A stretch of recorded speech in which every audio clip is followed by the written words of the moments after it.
Nós estamos sempre em festa no domingo, né? Para mim, domingo é um dia de festa, né? Eu gosto muito daquele versículo que diz que alegrei-me quando me disseram vamos à casa do Senhor. E realmente eu acordo entusiasmadíssimo. Faço tudo o que eu tenho que fazer no sábado para no domingo poder estar aqui inteira, só pensando em adorar, em falar com o Senhor e prestar adoração. Eu recebi um convite, né, de trazer uma reflexão hoje pela manhã sobre a oração. Oração. A palavra oração, ela tem uma ação no meio, certo? É isso. Se você tirar a ação da oração, fica nada, né? Então a gente ora, a gente fala com Deus e a gente também age, a gente também atua. A oração, além da dimensão espiritual que ela nos traz, ela também gera impactos.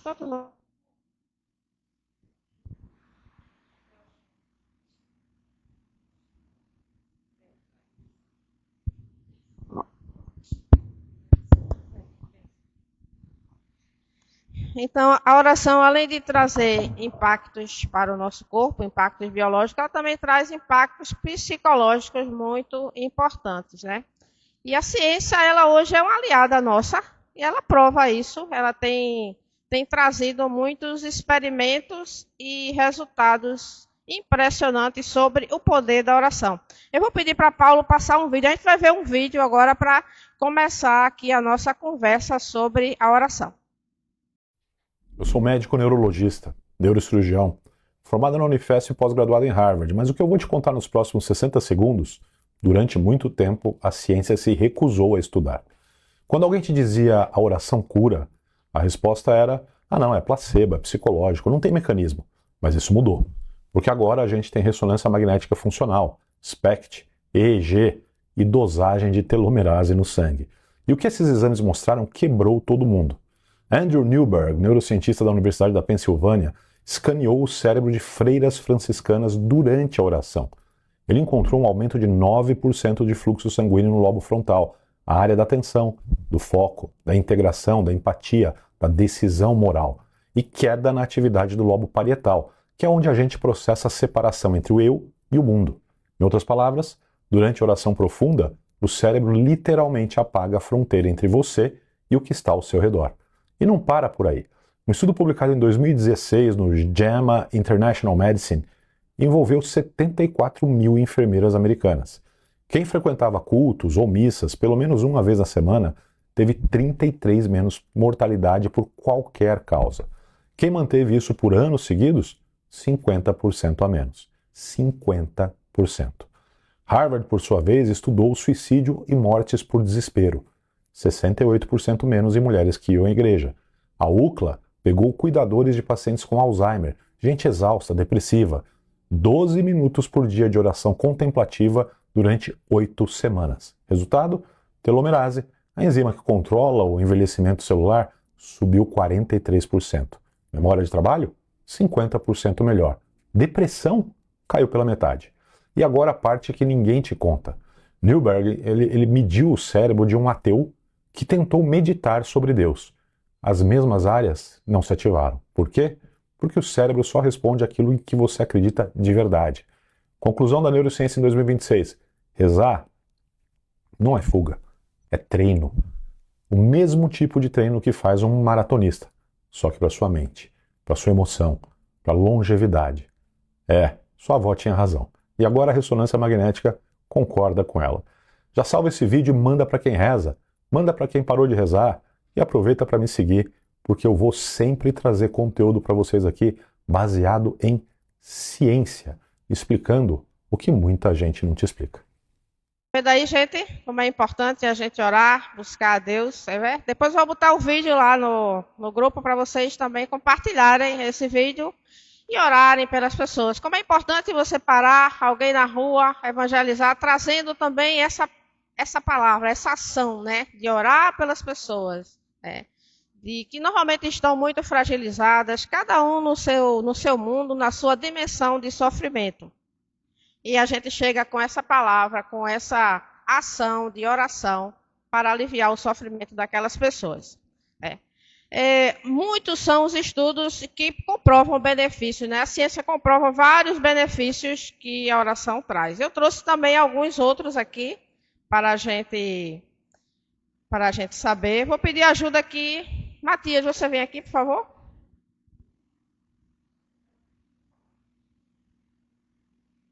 Hoje eu não vou chamar só Matias, não, viu?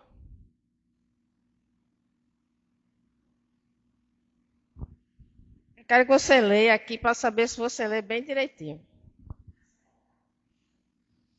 Equilíbrio neurobiológico. A prática reduz a atividade da amígdala cerebral, centro do medo e ansiedade, e diminui os níveis de cortisol, enquanto estimula a liberação de neurotransmissores de bem-estar como dopamina e serotonina.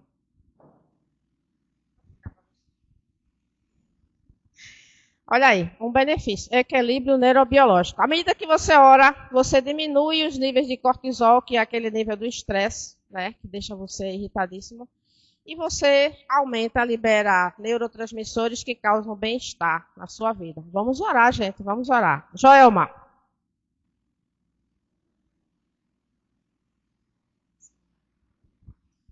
Autorregulação e foco. A oração ativa o córtex pré-frontal, que é a mesma região do cérebro associada à tomada de decisões, clareza mental e resiliência diante de problemas. Olha aí, irmã, pode ficar para você. Olha aí, irmãos, como é importante nós orarmos diante de uma situação difícil, nós orarmos diante de alguma escolha que nós temos que fazer. Como é importante nós orarmos no nosso dia a dia para que o Senhor, Ele nos faça seguir bem pelos seus caminhos, né? Rudilene.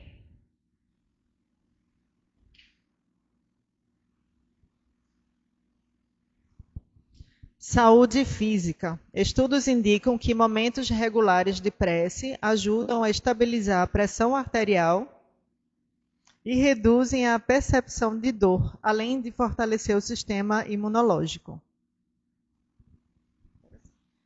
Tome para você. Tá vendo, gente? Quer ter mais saúde? Pressão, ok. Para de comer sal, né? Mas ore que vai ajudar bastante. Tá bom? Cizinando.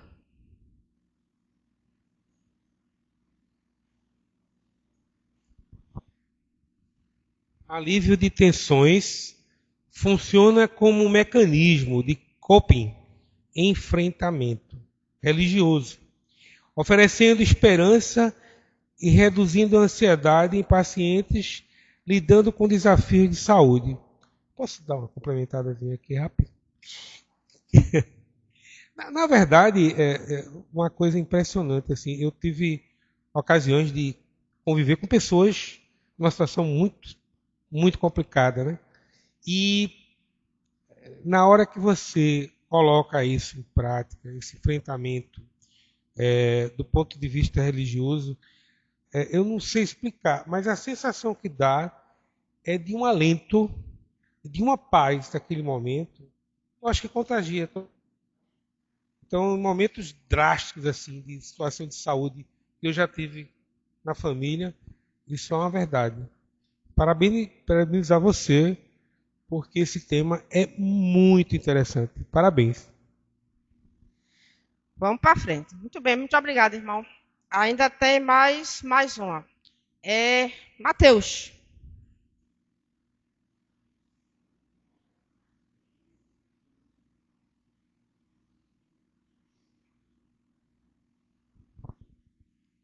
Autoconhecimento. Promove a reflexão, a coerência e a consciência sobre as pessoas, emoções, sobre as próprias emoções e ações, atuando de forma complementar aos tratamentos psiquiátricos e psicológicos. Muito bem. Então, você toma seu remedinho, taxa preta, você faz as suas sessões de terapia, ok, e você ora muito, tá? Para ficar bom, que o negócio tá certo. Daniel, vem cá, esse é o último. Esse é o top, viu? Esse é o top da oração.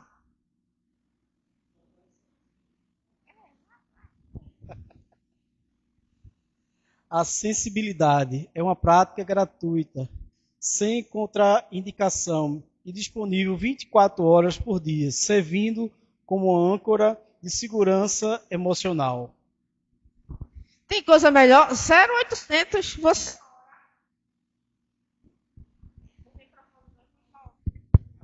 você ora e você não paga nada. Você pode orar qualquer hora que você quiser, qualquer dia. Deus está sempre, você está sempre em sintonia com Deus e é uma bênção. Então, irmãos, vamos orar, que orar faz bem. Agora vamos para uma dimensão espiritual da oração, certo? Eu vou pedir para que você fique em pé. Certo. Nós vamos ler a palavra. Eu vou ler a palavra de Deus. Eu quero que você feche seus olhos. Eu vou ler uma palavra aqui do Sermão do Monte. Faz de conta que você está lá no Sermão do Monte, tá certo? Ouvindo Jesus falar.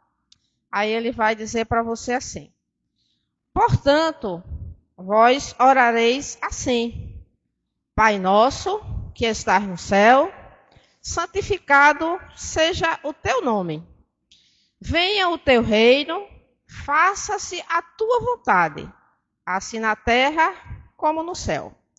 O pão nosso de cada dia dá-nos hoje. Perdoa-nos as nossas dívidas, assim como nós temos perdoado os nossos devedores. E não nos deixeis cair em tentação, mas livra-nos do mal. Pois teu é o reino, o poder e a glória para sempre. Amém. Isso você ouviu Jesus lá falando no monte. Pode abrir os olhos. Pode sentar. Certo? Nós vamos falar um pouco sobre essa poderosa oração que Jesus ele nos ensinou. O Pai Nosso. Ela traz algumas lições muito fortes e muito importantes para o nosso dia a dia como cristãos. No começo ele diz assim: Pai nosso que estás no céu. Versículo 9. Quando Jesus ele fala Pai nosso, ele está dizendo que o Pai não é somente dele, não é isso? Ele é meu, ele é seu, tá certo? Então o Pai deixa ser algo exclusivo dele e passa a ser nosso. E assim, a humanidade ela é constituída como uma grande irmandade, uma grande família, tá certo? Então, do seu lado, independente de ser seu cônjuge, seu parente, seu vizinho, você tem um irmão, tá? É o irmão que você tem o mesmo pai, vocês têm o mesmo pai. Então, o Pai, ele é nosso. Ele lembra que nós não estamos sozinhos, nós estamos em família. Ao chamar Deus de Pai, nós assumimos todos nós como irmãos, né? E é muito importante você saber que tem um irmão. Muitas pessoas aí, muitos filhos únicos sofrem muito porque não têm irmãos. E grande queixa, às vezes aparece isso no consultório, as pessoas se queixando porque não têm parentes, não têm irmãos, vivem muito sozinhos. Como a família é importante. E a gente entender essa dimensão da irmandade entre nós terapêutico, é importantíssimo. Outra coisa que chama a atenção nesse começo aí do Pai Nosso é que Jesus, ele chama a Deus de Pai, de Abba, como se fosse paizinho, papai. Isso traduz intimidade, da gente com o nosso Deus, com o nosso Pai. Como é bom você ter um Pai amoroso, zeloso, que está sempre pronto a te ouvir, que você não tem dificuldades em falar tudo aquilo que você sente com ele. É um momento também extremamente terapêutico a oração. Imagine que você pode falar com alguém sobre qualquer assunto, qualquer problema que você tenha, qualquer dificuldade que você enfrenta, sem ser julgado, sem ser condenado, sem ser agredido. Isso é a oração. Isso é o que Jesus traz para a gente, dessa intimidade, dessa relação com Deus. Isso é extremamente terapêutico. A outra questão, o outro versículo. Santificado seja o teu nome. Né? Essa santificação, meus irmãos, como é que nós podemos santificar o nome do Senhor? Não é que o outro santifique, é como eu posso santificar o nome do Senhor, senão através do próprio processo de santificação, do meu processo de santificação.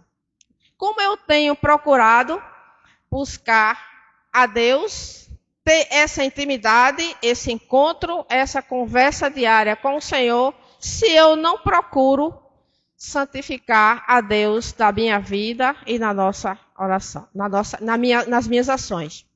Aí vale um momento de purificação das nossas vidas, de constante busca pelo nosso aperfeiçoamento como seres humanos. Então, nós santificamos, oramos corretamente, Pai Nosso, quando nós apresentamos a nossa vida em um processo diário de santificação. Tá certo? Vamos caminhando. É rápido, não vai demorar muito não. A gente tem também assim, o Senhor faz assim, o Senhor diz assim: venha a nós o vosso reino. Aí eu queria chamar a atenção de vocês. Como se parece o reino? Que reino é esse que Jesus está trazendo para a gente? Né? Naquele momento da história, muitos eram os reinos, um querendo dominar o outro, um mais forte do que o outro. Os próprios judeus pensavam que Jesus via como um rei que iria se instaurar sobre todos os reinos, mas o reino do Senhor é diferente. A gente vai parar um pouquinho e vai louvar o Senhor falando sobre isso. Tem uma música que é muito didática que fala sobre o reino de Deus. Vamos cantar? Vamos ficar em pé?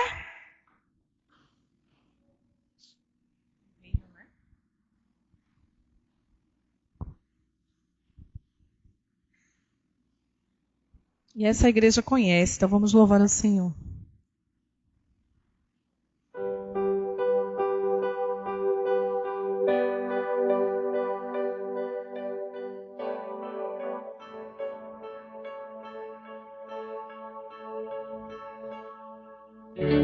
Os reinos se abalam, os povos se curvam, as bocas se abrem, as mãos se levantam para dizer que tu és o rei, para dizer que tu és o Senhor. Os reinos se abalam, os povos se curvam, as bocas se abrem, as mãos se levantam para dizer que tu és o rei, para dizer que tu és o Senhor. Teu reino é sempre eterno, firmado em misericórdia, justiça e igualdade, bondade e fidelidade. Tua igreja te adora, tua igreja te adora. Teu reino é sempre eterno, firmado em misericórdia, justiça e igualdade, bondade e fidelidade. Tua igreja te adora, a tua igreja te adora. Vamos mais uma vez do início. Os reinos se abalam, os povos se curvam, as bocas se abrem, as mãos se levantam para dizer que tu és o rei. Só tu és o rei. para dizer que tu és o Senhor.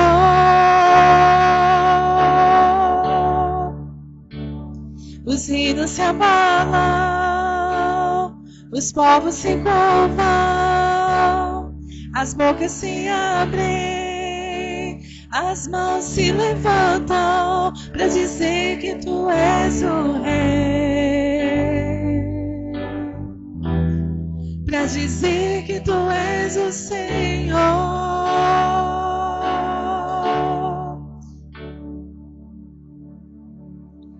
Teu reino é sempre eterno, firmado em misericórdia, justiça e igualdade, bondade e fidelidade. Tua igreja te adora,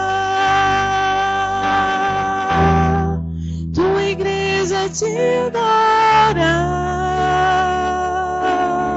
Teu reino é sempre eterno, firmado em misericórdia, justiça e igualdade, bondade e fidelidade. Tua igreja te adora, a tua igreja te adora.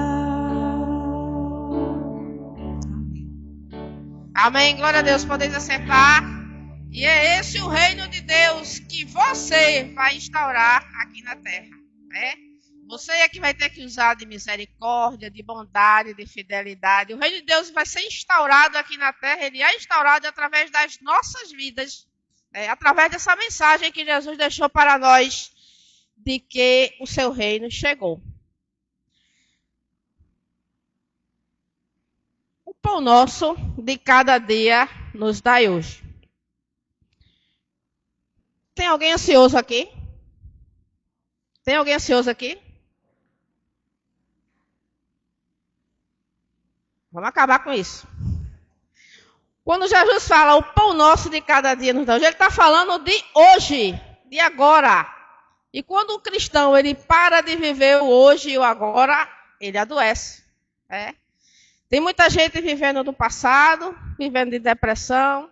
Tem muita gente vivendo do futuro, principalmente de ansiedade. O que é que vai ser amanhã, o que é que vai ser depois. Mas o Senhor ele aqui nos ensina que nós devemos buscá-lo a cada dia. É como aquela história do maná com o povo no deserto, né? Todo dia caía o maná. Deus alimentava o seu povo todo dia. E assim ele continua nos alimentando. E no material, a gente está falando de tudo. O Senhor, ele supre todas as nossas necessidades. Agora, se você acredita que precisa ter muitos bens, muito dinheiro, precisa ter carro, precisa ter celular, o iPhone do ano, vai ficar difícil para você, vai ficar ansioso. Mas se você entender que o Senhor ele te dá o pão nosso de cada dia, você vai viver bem. Ontem eu estava num culto de gratidão, o irmão ele estava contando a experiência dele de servir a Deus. E ele disse que pediu muito a Deus por um emprego. E quando ele era jovem, ele conseguiu esse emprego. E ele disse ao Senhor que todo ano ele daria um culto de gratidão a Deus por ter conseguido aquele trabalho. Mas quando chegou o período dele de se aposentar, ele ficou muito feliz também. Por quê? Ele disse, agora eu vou poder trabalhar só para Jesus. Trabalhar só para o Senhor. Então, ele conseguiu. Ele disse, não, já tenho tudo que eu preciso. Não preciso de mais. Foram muitas as oportunidades, as ofertas que surgiram de trabalho para ele, depois da aposentadoria. Mas ele disse, não, eu não quero. Eu quero trabalhar para o Senhor. O que eu tenho já é o suficiente. Então, a gente precisa aprender a viver do pão nosso de cada dia. Que o Senhor nos ajude a tirar de nós toda a nossa ansiedade. Agora vem uma parte bem complicada do Pai Nosso. Perdoa as nossas ofensas. Assim como nós perdoamos, aos nossos devedores. Irmãos, eu já tinha falado com os irmãos esse ano sobre o perdão. E como é difícil você estabelecer perdão na sua vida. É um pedido desafiador. É um ponto muito sensível na vida do cristão, na vida de todos nós. Porque toda guerra, todo conflito, todo problema, ele se desfaz quando você libera perdão. Tá certo? Então a gente precisa viver buscando a Deus através também do perdão. Perdoando aqueles que nos ofendem, nos perdoando por alguma coisa que nós tenhamos feito. Às vezes a gente nem sofre esse problema de auto-perdão. Muita gente sofrendo no consultório por causa de perdão. Muita gente com rancor de parente, de pai, de mãe. Eu cuidei de uma menina uma vez, ela estava muito chateada, muito rancor, pai dela, né? Falava sempre do pai, se angustiava muito com como o pai a tratava ou não o tratava do jeito que ela queria. Aí uma das sessões, aquilo repetidamente, né? Mas assim, é normal, a pessoa na sessão ele vai tratando daquilo que mais incomoda, e é bom quando fala. Aí eu disse para ela assim, o seu pai, ele trata somente você desse jeito ou ele trata todo mundo com que você conhece da sua família? Ela disse, não, normalmente ele é assim com todo mundo. Eu disse, olha, vamos fazer o seguinte, faça uma experiência, procure uma avó, uma tia, alguém que conhece seu pai e procure saber da história do seu pai, como é que foi, como é que ele viveu, como é que foi a situação dele e tal. Aí depois você me diz como é que foi que isso aconteceu, o que aconteceu na sua vida com isso aí. Aí tá certo. Aí na outra sessão, ela não deixou nem eu falar. Ela disse, eu fiz o que a senhora pediu. Eu disse, eu fui pro... Falei com a... E eu descobri que eu tenho mais do meu pai do que eu imaginava. Vejam como foi terapêutico, como foi importante ela saber da história para poder perdoar o pai dela diante do comportamento que ele tinha. Às vezes a gente precisa também ter um olhar de compaixão, né? Ter um olhar de se colocar no lugar do outro, para entender as suas dificuldades. E diz um pensamento que é assim, que o remédio invariavelmente é o amor. Aí quando não está funcionando, aí você aumenta a dose. O problema não é o remédio, é a dose do remédio. Então você vai só aumentando a dose que aí dá certo. Então, que Deus ele possa colocar no nosso coração, né, essa ação de perdão diário por aquele e por nós mesmos, se por acaso fizermos algo que não foi bem, né? A gente não agiu bem. E seguindo, finalmente, não nos deixe cair em tentação, mas livrai-nos do mal. Irmãos, é muito importante nós reconhecermos as nossas fraquezas, colocarmos as nossas fraquezas diante de Deus e pedir que Ele nos fortaleça. Porque as tentações são muitas. Todo dia o pecado vem e me chama. Tem até essa música já, mas eu esqueci. Então eu tinha pedido para a gente cantar. Então a gente precisa escolher Deus a cada dia, a cada momento. A gente precisa escolher viver a verdade, viver o perdão, viver o reino de Deus, viver em comunhão, viver em intimidade com o Senhor para que Ele possa nos fortalecer a cada dia. A gente já está terminando a nossa reflexão. Agora eu vou pedir para que você fique em pé. Você feche seus olhos e você ore. Você fale com Deus. Coloque diante dele essa reflexão que você ouviu, se tocou você em algum ponto, se você precisa pedir perdão, o que você precisa melhorar. Fale com Deus. Enquanto isso, nós vamos louvar ao Senhor.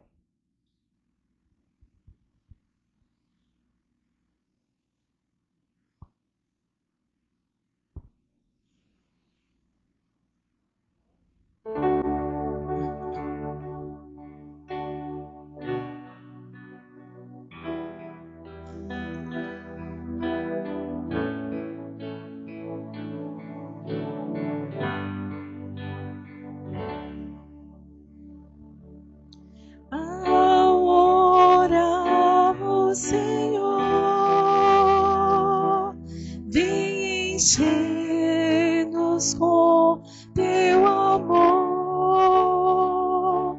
para esquecermos do mundo as pressões e aquecermos os nossos corações. Nossas vidas vem pois transformar e vigor para a alma nos dar, que outros venham de todo lugar. Tua graça conosco suplica. Agora é o momento de confraternização, de nos confraternizarmos. Amém. Vamos fazer nosso momento de comunhão. A irmã vai falar. Deus abençoe nossa irmã Suzete. Agradecemos pela palavra, que nós possamos não só ter retido isso, mas praticarmos a cada dia, né? Orarmos mais, nos aproximarmos mais do Senhor para vencermos todas as coisas.